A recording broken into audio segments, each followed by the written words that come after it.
Mr. Speaker, I rise today to mark the approaching 50th anniversary of the Voting Rights Act and talk about the importance of restoring the Voting Rights Act as well. For decades, the Voting Rights Act has stood as the guardian for all Americans to exercise their right to vote. But 2 years ago, the Supreme Court reversed course on expanding voting rights when it ruled that Section 4 of the Voting Rights Act was unconstitutional. Just hours after that ruling, my home state of Texas immediately began enforcing discriminatory laws against minority citizens from voting.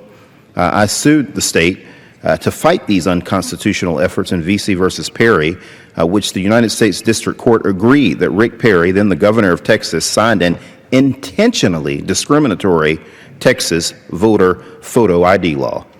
It was under Perry's watch as governor of Texas that the state legislature passed the most egregious voter ID law in the entire country.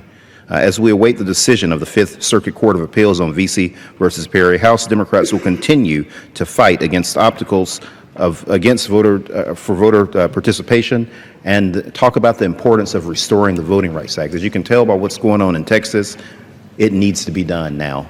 Thank you, Mr. Speaker. I yield.